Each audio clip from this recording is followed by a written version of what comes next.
The question is, are you a sneakerhead? And do you A, wear the shoes you buy, or B, keep them in the box, or C, display them? Me, I wear every shoe I buy.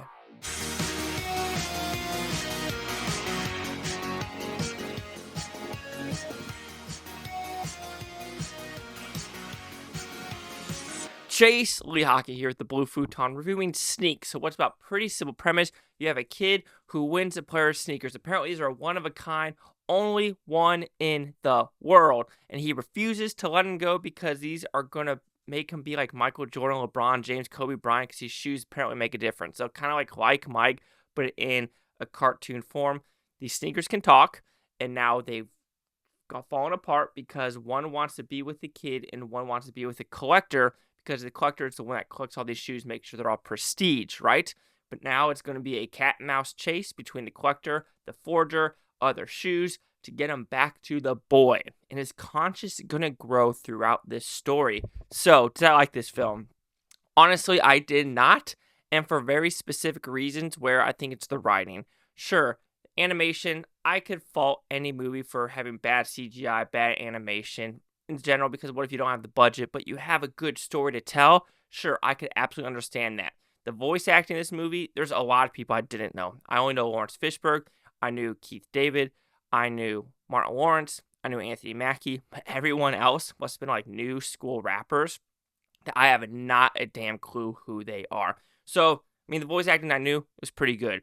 But with this movie, it overall just doesn't work because the concept as well as the scenarios put in this movie are just not good. So like I said, positive, the voice acting, the people I know, it does work. Some of the animation does work, whereas like some of the shoes are like, okay, that's pretty cool looking other than that. But the character designs, the very beginning opening credit sequence, which like all spray paint, really wasn't good at all. And just, I think it's the overall themes of the movie that just really struck me the wrong way. Sure, there are good themes of like, do you buy shoes just to display them, even though they're meant for wearing? Things like that. Absolutely. Like, I have some Jordans, I got Gucci's, I got, things like that, but I wear them. I'm going to say I wear the Gucci's on a constant basis. I wear them when I go to Vegas or a special occasion, because those are pricey ass shoes. I do have Gucci flip flops, and I also buy Gucci's if it's like a collaboration with like Adidas or with North Face or with like Disney. Those are my Gucci's, not like just normal Gucci. But and other random shoes I have, like Reebok, special edition Looney Tunes. So yeah, I have a good amount of shoes, and I like wearing these interesting shoes. And so I understand that premise. But the overall premise of this movie, there are like so many things where I'm like, that makes no sense, that makes no sense. Yes, it's a kid's movie, but here we go.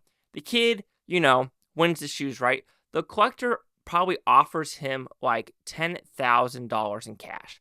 10 G's in cash. Probably even more. He bans. It was stacks on stacks on stacks.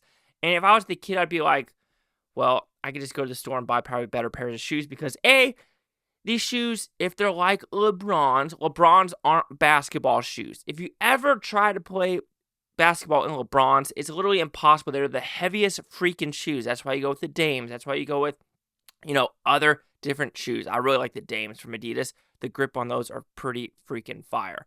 And those Adidas, the Fear of God grips are pretty damn good as well. But anyway, so going to that level, sure, okay, because you could have taken that cash, been like, oh, wait, I have cash to buy more than one pair of shoes because the only pair of shoes he has right now are breaking apart. Fine, whatever. But of course, then we're going through this universe of different sneakers and shoes and how they're going to get from point A to point B. Understandable. The collector, his whole backstory is he was in the NBA and he missed a dunk. And so now he goes into hiding because he missed a dunk.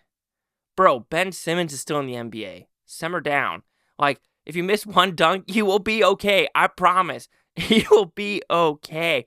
The forger.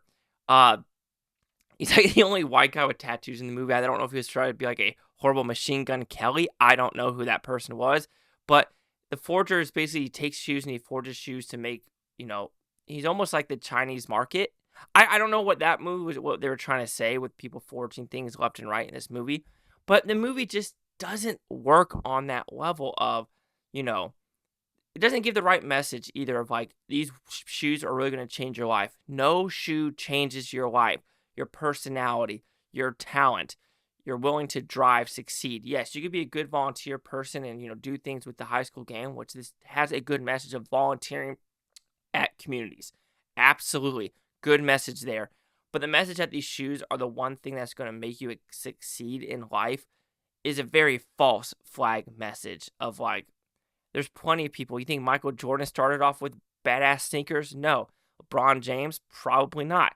Kobe? Probably not. Every famous person, well, maybe LeBron James' sons did for sure. But you know what I'm getting at, right? People have talent and jeans. We can't forget about jeans, right? Not jeans that you wear, but like, as being a 5'10", 5'11" cat, there's no way I'm making it in the NBA. You got to at least be 6'3", pretty sure minimum. Like Allen Iverson was the like cream of the crop rarity for that to occur, but he has skill for freaking days. But yeah, sneaks, it just doesn't connect on any messaging it's supposed to do, in my opinion. The animation is mid at best.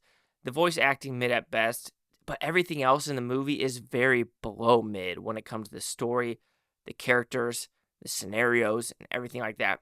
And of course, you might be saying, Chase is a PG movie about sneakers. Is it for you? It could be, but it's made for kids, right? And I can promise you, kids were not enjoying it. It was me and 4 other people in this movie theater, and they probably went to this movie theater because either Snow White and or Minecraft was sold out, and the kids were bored as crap. So Sneaks will receive a 1.5 out of 5 with Futons equals at 30%. We'll see what the critics' news scores gave this one. So you have critics a 46% with 13 of them. Of course, with that small thing, there's going to be no critic consensus. It seems like a lot of audience reviews did like it, but I mean, I don't know. I just talking shoes, and it just didn't really match a lot of things. If you really follow the story, like sure, you're like, oh, but it's a kids movie. There's plenty of kids movies that have solid writing, like Wild Robot or Bad Guys or things like that. They have a good message throughout that's kind of universal. This one, it tried to have that same universal message, like Mike, the little Bow Wow movie. God, that's an old movie. But yeah, you know what I'm getting at. I think you do. Anyway, 30-46. Chase Sock here at the Blue Futon. Like, comment, subscribe. One of these Futontopia. You Blue Futonians. Thank you for watching. Have a great day. I can watch this tape tomorrow, week from now, month, and year from every single freaking one of you. Peace and love. Peace and love. And what are your most expensive sneakers in your closet?